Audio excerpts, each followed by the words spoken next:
Sakrana, me moving to my main issue now about Pedri ne say wine pan or say Iniesta na say Xavi no. I think say looking at Pedri a game no. Ne no et say on only more of a controller to say Xavi. But we do the final third now or that Iniesta vibe ne kakra. By ne no boni see as a controller no. On say Pedri nanka so see so no. Player no share ne ball pa Iniesta. Ana mostly na or pretty one anymore. By currently the ball now Yemanebo saying as a central midfielder or control game the ball near more of a Xavi type nibi as a controller. But do the final third I know when ya say Iniesta vibe ne kakra so mimi when say a Xavi type nibi no. On Sobia, me don Sobia. Oh, there be anyesa also by the ball so a controller. And the controller. And yes, so mobile pet by there be any pet. Me who dia sen. Who dia sen. Obama when he say Xavi DNA won't say Omina controllers. Yeah. Omina controllers. But Xavi ni stadium me top player between but me top Barcelona for the pala. Can we move on to me a main issue? Oko Ramadi say report be about say almost say and here na Hujsen went to me and recover in time for the El Clasico. Nyame adoma e beba so. Send there obeza saying. That is okay because saying. Manchester yes asensu. Eso went to me amako asensu na ebo. Amako asensu na. Eso ne for na. Oh, that we three. But I would say almost say went to me anya fit in time either say asensu ne ba be replace ne na cheso ne military abo. Na madu di mpanyimfo decide say omompese ombe riske Hujsen na omo apre omo ho amana baby see akan in manimu ya say ontimi nya fit in time. Now story ne ba bonte ken. Madrid fans no obia e kire na adwen ebi mu mpokra say ya say Hujsen oba e big games yi say onya suspension and injury. Enti omu nse de hu no big games mu. Obia e kire na adwen say Asensio kro say wentimi anya fit in time Asensio be see akan a Barcelona betime twa fa Real Madrid. So a lot of air comments and commentaries na ekoso. By ken nukre wom ni say if it is said Hujsen, ebe PM or Real Madrid bobu kunim no. Akrana settle very well. Wa adapt it very well. And I say under Alonso, ne style of play no. Hujsen at siasie because Alonso per center back. Oyo bia obetima progressive ball no. Alonso per center back. Obetima carry ball no. Obetima initiate attack. And if it is said Hujsen, ebe Real Madrid set up him under Alonso no. O per center back bakwa. Say oh yeah first 11 na betimi don say su waka say ono di obesha ase ne Hujsen because ne profile no suit Alonso style of play ne pepepe. And they say wa baba be ye key e dey ma Alonso under Real Madrid boboku no. But kid say in case say ne ho antimi Anthony in time na wantimi ensi akan wo classico ni ma mene Madrid mpanyimfo ya adwen say e mo risk no e mo mpro mo ho enye se chenchina yen wone paniema ne nkobo. Last season ebi to Real Madrid boboku no. Se obekaya Rudiger na we prapa. Na Rudiger be hia time so obetena fie. Na wetimi dia recover. Na wetimi asa gain in strength any energy in Rudiger. Benam se na Real Madrid ewo injury crisis. Militao ACL. David Alaba no we praninti no. E for say Real Madrid mpanyimfo say Abranti efense Rudiger na ekwan bia so de bia na wose yetima ne kobobɔ no e affect Rudiger because na nko hia rest no timi dia recover wetimi recover do 100%. But Real Madrid for say chenchi na Abranti no emfense akan e affect Abranti efense Rudiger. But what take this season again? Real Madrid dey compete with La Liga, UEFA Champions League or compete e Super Cup no asa compete with Copa del Rey. Afini ya season ase Madrid about just 10 games the entire season. Season in Kobebia. Mijitu Musa Classico ni here Real Madrid for pa. Mijitu Musa last season the Barcelona the year Real Madrid no. Madrid person muti omo. Enti se ube shia Barcelona ube try se ube nya players ni nyina so be available for selection. By ken. Nanse eya three players no mu pra. Omu pra omu ba ya no ma say nya setback because omu nya time to recover. Enti se what check matches do Real Madrid about this season na yenko bebia. Se wutira nye ye na okorese Hujsen against Barcelona. Na okonya setback. Na afedi okotena fie acha. Oche the bigger picture na ebetima affect Real Madrid season no. And it's just one match. and a bit define Real Madrid season no me jitum say Madrid etimisha Barcelona many budget but we check the number of matches that Real Madrid for him now we check season baby yenko baby na opera na brantie ne nye fit na wo se chenchina ye classic wo de ni kwa kwesi akan okonya setback na at a long ground bigger picture no okotena future emfaso be na wo so enti to me many mpanyimfo ne ya adwen say Hujsen enye fully recovered na onye fully fit a emomon risk ne mfa ne nkosi akan against Barcelona omon try the bigger picture na brantie ne ntina fie no ntimi recover no onye fully fit no ntimi meboa Real Madrid bobuku no eni so omopre mu sesi se chinchina ye Hujsen ekosi akan against Barcelona okonya setback a ebe big problem e de ama Real Madrid bobuku no anopa obeye story bi about Caicedo say Chelsea mpanyimfo say Caicedo ni ye untouchable no mo nyoma dwen dakra say Caicedo no omo beton sesi a no mo Chelsea mpanyimfo ni mpokra no ma decide say abrantie no ombema ni improve contracts no wetimi atena Chelsea bobuku because ni age enfa ho say abrantie ni change ni agents no ene ni agency no Chelsea fo ogidie say Caicedo ni ye happy e wo Chelsea a embo mutirimu da say wo so mutimi so mo ton abrantie no ken Caicedo no ne contracts ebewu 2031 osa o 1 year option e de kan ho bi na oje 150,000 pounds a week na Chelsea decide so mema ni improve contract a ni siko mbe so msa de kan ho no ebetimadu Enzo Fernandez mu die ni bi ewiase bi bietimi si wo wiase football so sa na bibia betimasie obi adwin timi sisa just a second by imprempren ya ye ka say ken minim die besi a Chelsea be ya o madwin so mo ton Caicedo mi hu se besi mi jitum se nipa sisa na adwin by imprempren ya me no ka say minim die besi a be ka say met se Chelsea si o ton Caicedo there be because Chelsea so a person build a team for the future no mutimi dominate English football no mutimi ba Europe be dominate and say who build the team the first thing I was will consider you say who key players who better maintain these players no team nim so person build a strong and a formidable side if it is a Caicedo free Brighton e be Chelsea set up nim no ken ne test season ye say ne uko Chelsea team nim na uka say ka key players uboko Palmer the next player be team ye Caicedo net me grow to the level say ye ka key players our Chelsea set up nim a untimi mbonyi ni di mfam film. And it's also we Chelsea now person build a formidable side. Now they compete the likes of Manchester City, Liverpool. Now they buy Europe. Now on the big giants never compete there. You key players near Tom say. So the first reason why I mean when they say Chelsea ebe jai Caicedo any possible any many muyano. Say team na Chelsea person building no Caicedo key ewum. And to say the work catch them say ne yes Chelsea be jai Copa Manako. Chelsea ntimi njai ko pa manu nko say the same thing applies to Caicedo because oye key at the match Chelsea team on person building. The second thing I be consider the current form of Caicedo. Say uko ewiase nyina na wo ka defensive midfielders omo form omo ti omo role na say Caicedo ka ho bi. Say obstructive midfielders na wo say uyi top 5 obstructive midfielders currently omo form untimi mbonyi Caicedo fan free.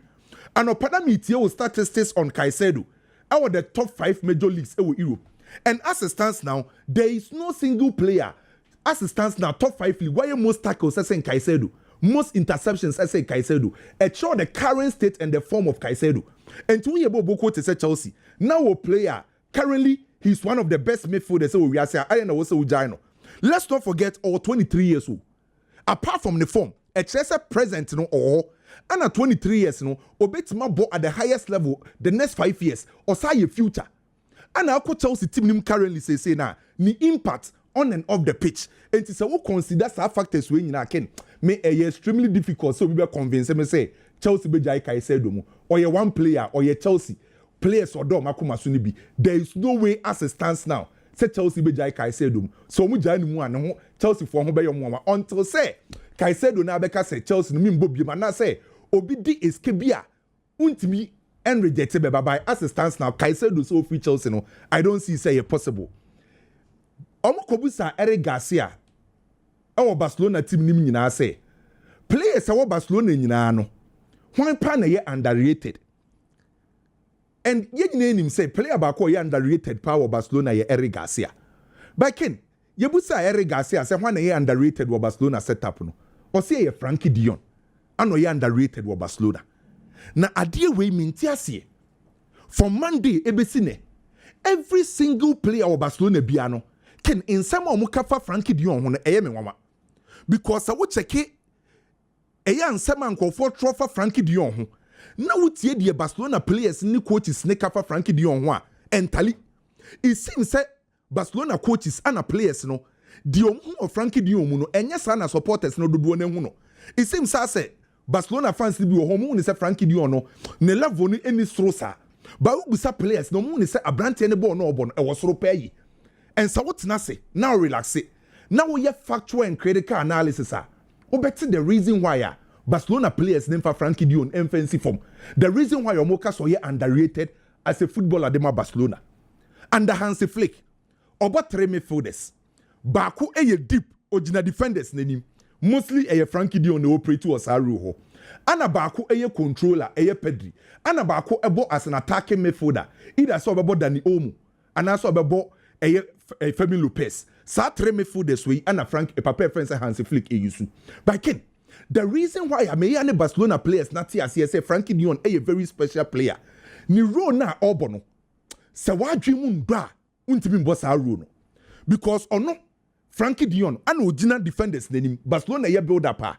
On ye the first contact was the defenders ne locate. E Frankie Dion ne operate as a deep playmaker. E ono and a beji ball from the deep. Now we connected players from one him ho. And to say who operate was a rule ho. Now wa dream ndo. Position awareness is very poor. Vision is very poor. Say so be lose ball. And the moment tabe lose ball on the pressure about team so. But say Frankie Dion see I kind of who game this one. On the entire Barcelona setup ni na so me who game so. Mostly, mami nyusu omo game against a Newcastle and fanye case study. Ye ball Newcastle game ni wie no. No be about Pedri mabaso e ye no kre Pedri ni dimbo ne bo. But Ken, anytime be a Frankie Dion benya ni day biano, the entire Barcelona team ne function because ono ana connected the deep midfield and the forward line area. So Frankie Dion echo offer e affected Pedri. Frankie Dion echo offer e affected the forward line players of Barcelona. And it's how role now Frankie Dion born currently. Meaning Barcelona player a bit more operate to a role better than Frankie Dion. And it's Eric Garcia because the most underrated player of Barcelona is Frankie Dion. Metinasi because Barcelona bubble game be a no ye bola mi yama odin because obemu wani age maybe ye bubble Rafinha di obeye adwuma no Pedri be control game no by nipa ya dwen hye dan kono so no e brand your friend say Frankie Dion.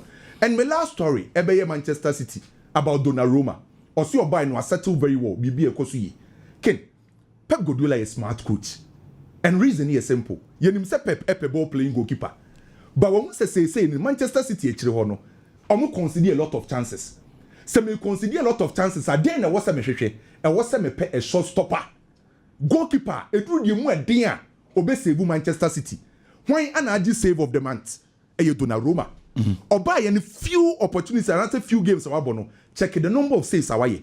And to Pep Guardiola nim say e hu nya say was okope ball playing goalkeeper. But was okope goalkeeper obe dominating game dia mano using the hands and Donnarumma e one goalkeeper again. So Manchester City betima compete this season ni influence a key because saves are do obey dem Man City no ebebu Man City bobu na one Pep gina no height no e wo wasem Pep yeah se Pep kra beka kwa no others embrace na mugo kiba say not here anya so wa so pa oh huge Ken me that say na let me continue from where Kwame edin komo no e dey chase free you know na menka just a minute na me rami 7 mo see me who say Spain La Liga for no they have a nice way of selling their products the Pedri Iniesta Xavi comparison no it is good now ma menka some choking between 2004 to 2009 na Barcelona ya die bia na omuta dibiti Real Madrid pa. You see those days Barcelona bought 4-3-3. Real Madrid about the same 4-3-3. Now what do you Barca betimi ahye midfield na bia do bia 2006 Ed Milson, Deco, Van Bommel. Winger no 2 wings no na or the man midfield aba be show. Normally, ne tie Iniesta.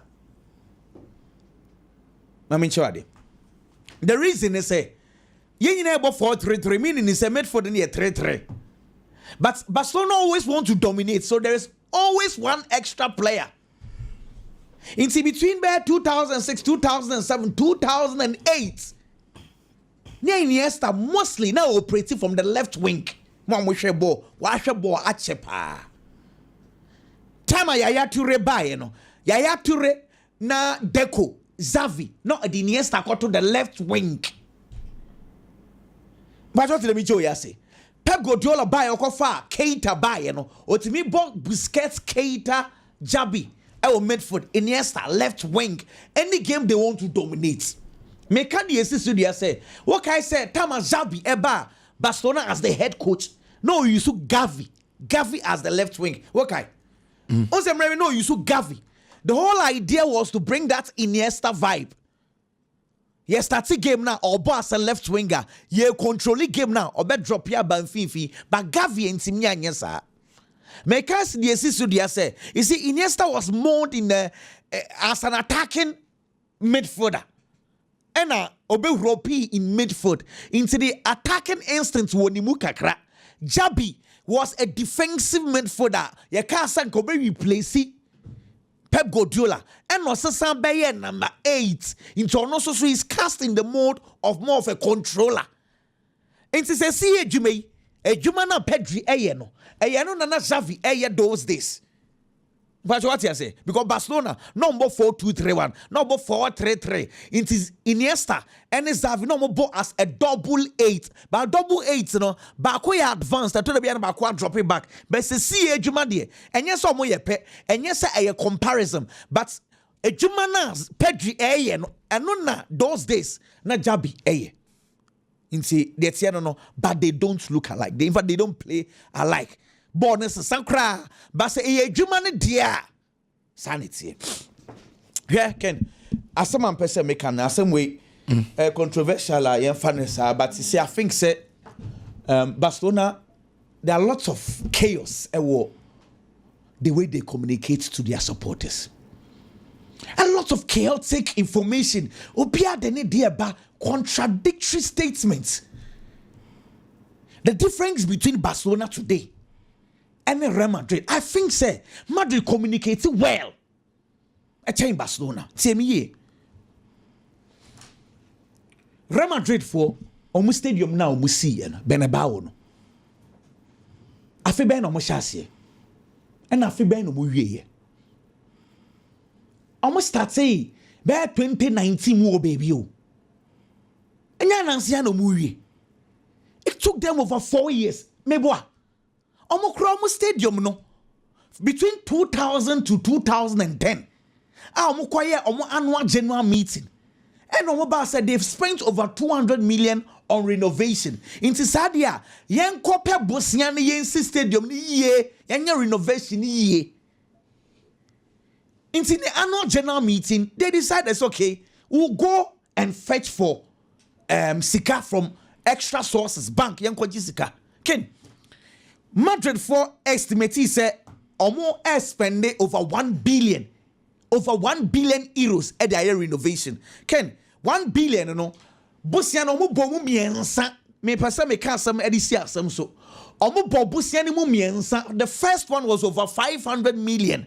Yankoye first phase no omo ye kono no so dabi scanenzo and omo san so ko bio ekobo 225 million. And so, and almost also call you into Busan or Bomiansa. That's over 1 billion. And on the stadium.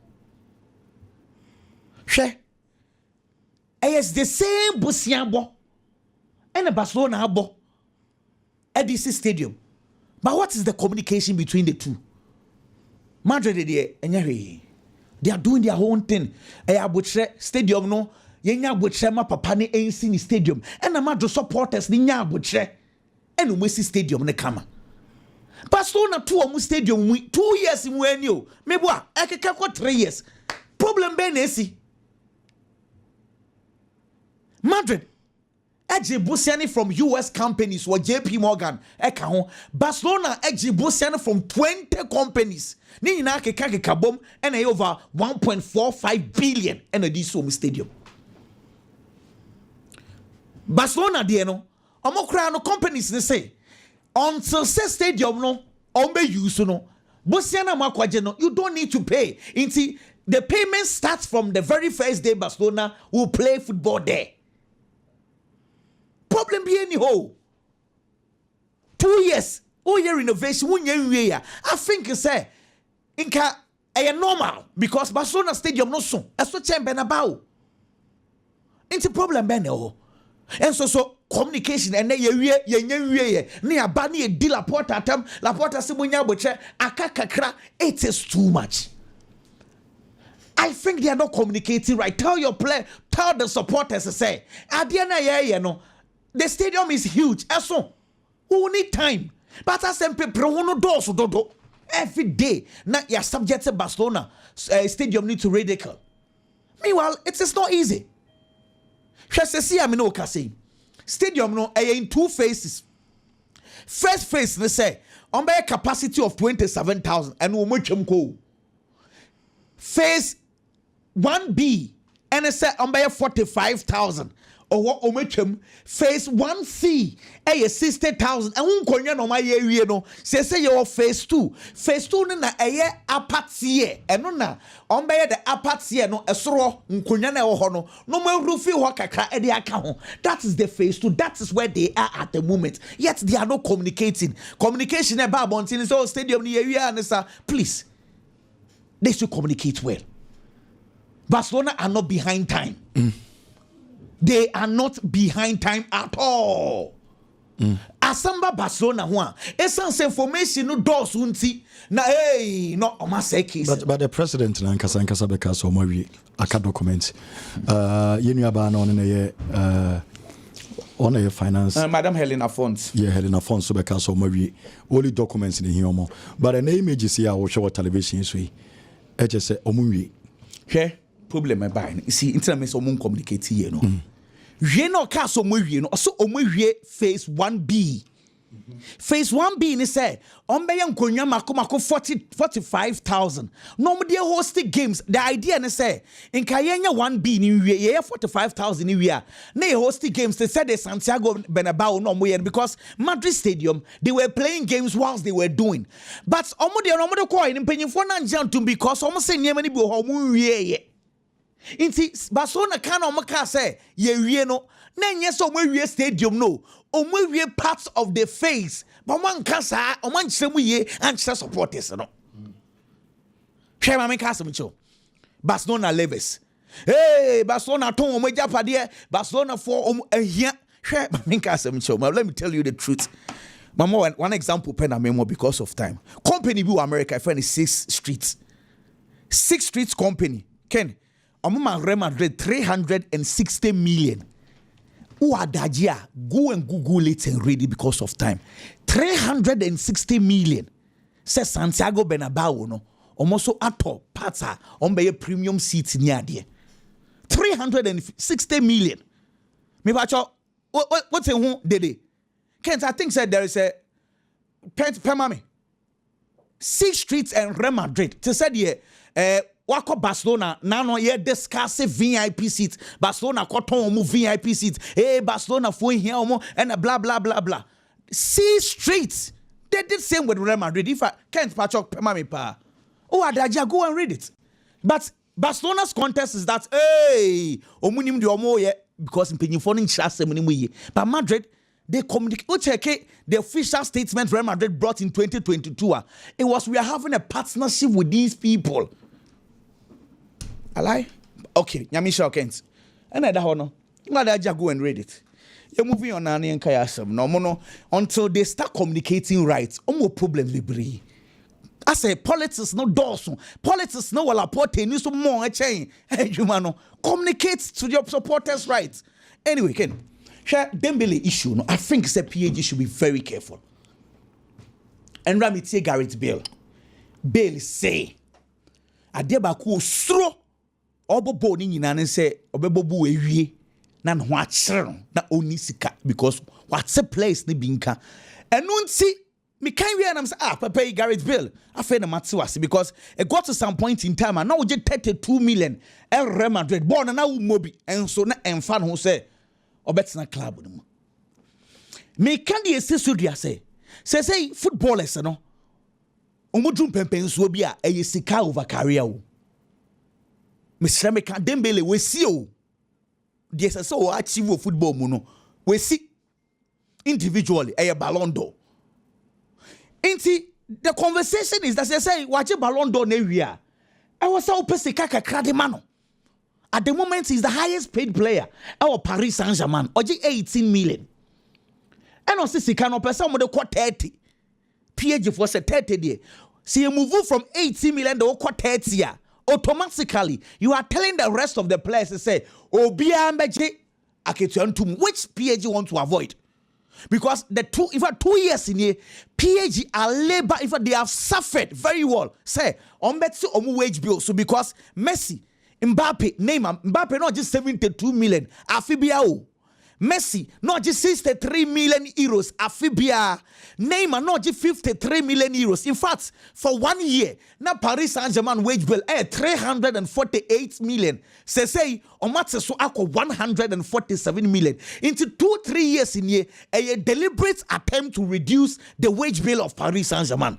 Into my year, they jump and pay so they are okay. And nothing that Donnarumma can say, "Omo first can be count woman fee or manokoi." So they have done very well. But Diakeka Kono, Dembele, he's the star for Paris Saint-Germain. He's the star for the French national team. They need to manage the situation well. Okay. Now, my solution is instead of increasing boy in wage bill, wage, utumwa a bet trigger wage bill because obi abeba. Had then a PhD for a man a special bonus for winning the Ballon d'Or. Sebian in the contract. And they said Obiano or Dadwin say which have a Ballon d'Or. But I'm saying it's a reward for winning the Ballon d'Or because I know so no announce because players they say yang in any body ma Dembele. Don't first come fetch him man. Oh, omo ye de bia. Okay. The fair it's when special bonus where they say we ne busuan for until open busuan ni bia. Because here ade na o maye no they've achieved a lot of success.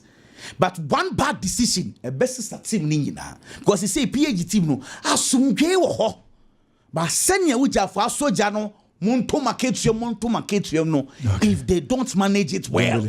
More Edema Fatima. Pek akran featuring for mom we dey say special bonus. Okay. So what do Mbappe J went to me anjo. Mbappe wo. Okay. Ska obeji deal free awanya hwa mom okoi. Wanje Ballon d'Or, wanje Champions League. Intimo famame. Yebebe, some of the mana. Biggie.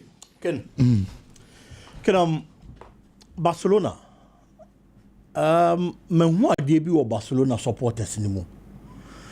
Na me feel say I was a Barca supporters in Yabotre. And more team no na omo to omo yem. Na Barcelona shin see. There's a growing discomfort in the Barcelona supporters. Say especially after say Inigo Martinez score. Na Barcelona team no achieve no performance. Ye who Barcelona boko no. A lot of the supporters feel say and this is the last season na net ye ken. No cre. Me jitum sa.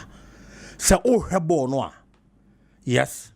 But statistically, the Barcelona defense and yet as bad as the supporters and as some of the supporters feel it is. The only difference between the Barcelona team last season and the Barcelona now, your hopes, our coach a friend is Hans Data Flick. Every year on the Barcelona team with the performance of modernity. Kennedy woman coming from the era of Xavi as a coach for Barcelona. Me no beja to say na Barca modern morning shedan konkan. In the time as Xavi ko, na Hans Flick about take over no. A lot of the supporters no much drain you almost say. Ebian kebedi 2 years. Ebian kebedi 3 years. And sana, the kind of project our mobile babe build and as a coach Hansi Flick, babe build no.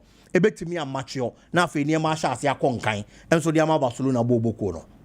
But when the man stepped in the club, so 2 years, any 3 years and a man for Adrian Yomono. Ken Andrew sa stage no. Debbie. Of our team now, no chance to hit the ground running. And no share Barca team no.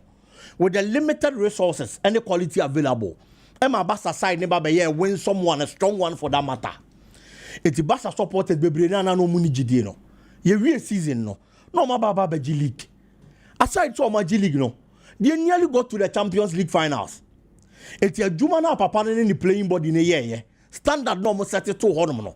And no ma Barcelona supporters ni hope sakosro. Ababa bedu samria. The performance they are seeing at the early stages of this season, Oma Jane almost a Barca team in Niaman Koyi, na this year by the India Momo. Ken, last season Barcelona bought first 8 matches of the season. It was Spanish La Liga anymore. Now Barca shot 25 goals. It was league anymore. 25 na Barcelona asheno. Na Barcelona conceded just 9. And it will league anymore. It's a GDA nebe kosro. Confidence nebe ba. Yes, nipa benya GDA wo mumu so mubetimi aye adwuma no. No kre mi gitum sa. But this season, how has the Barcelona performance been? Even among for criticizing the defense in Nyempo no. Barcelona shot 22 goals.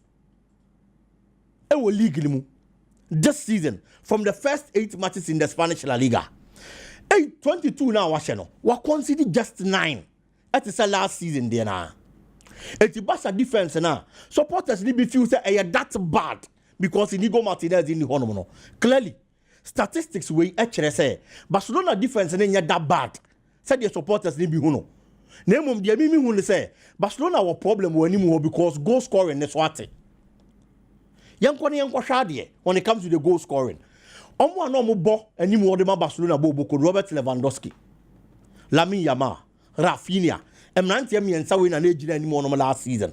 This season, one that's what on my credit. But at dear Bakwa, I had the front three of Barcelona this season, inconsistencies due to injuries. And yes, will be former Teco, and also be Jerema went to be more Debbie. Nemo my dear, I have Mokasia Pay Pra Rafinha Prakaka. Onyamba back. Lamine Yamal Prakaka. Eba back. Esan so ba be praye. Afei no say eba ba back. Nya hwedo betimi ay ma Barcelona. Robert Lewandowski so ebo kakra na the next game unhu no because it was a coach and try to manage situation be.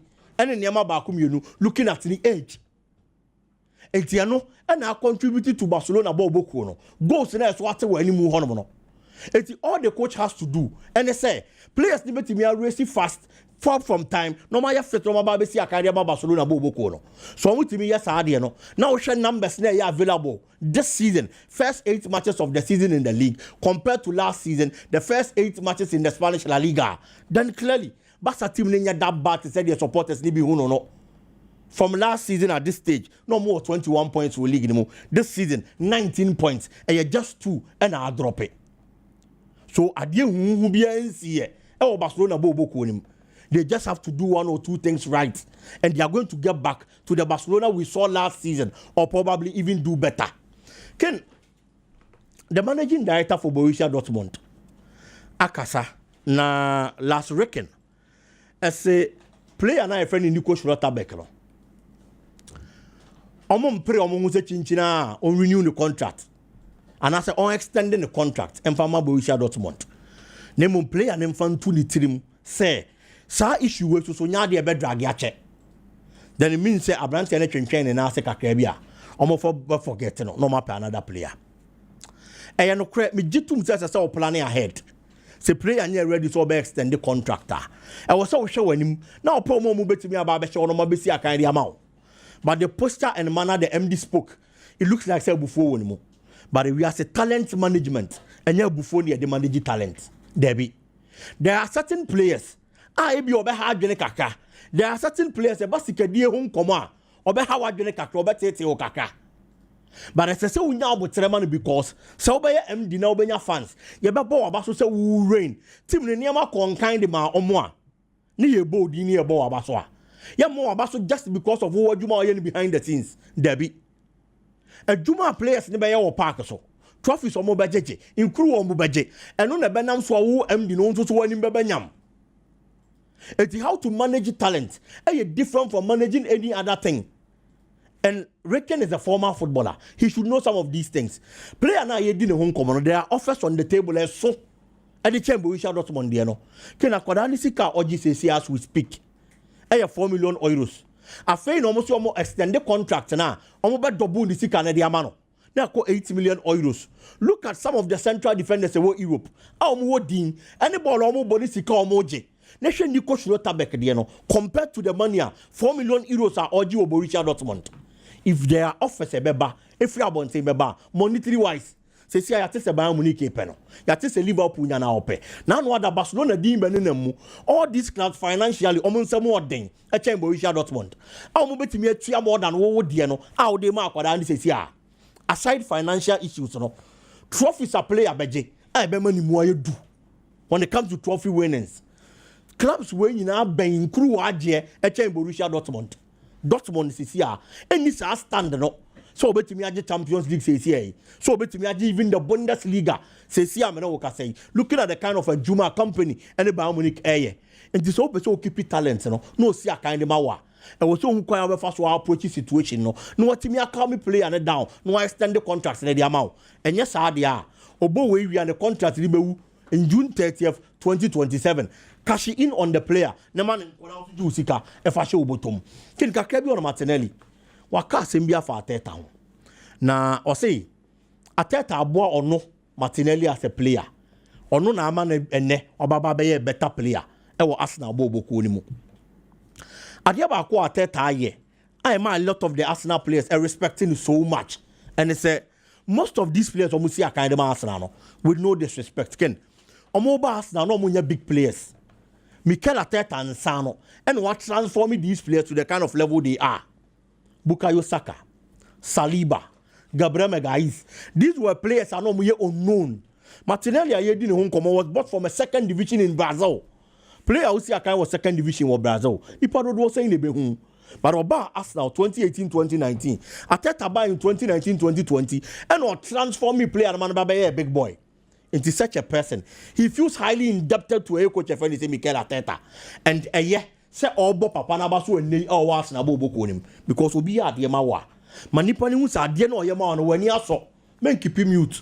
Na China be nipani no one Baba Debbie Arteta has played a vital role in the life of these players, and I am a descendant or more cardiac coach in any munyam. Martinelli, yes, he's an international player. Yes, okay. About Brazil national team for the second division. From second division of Brazil.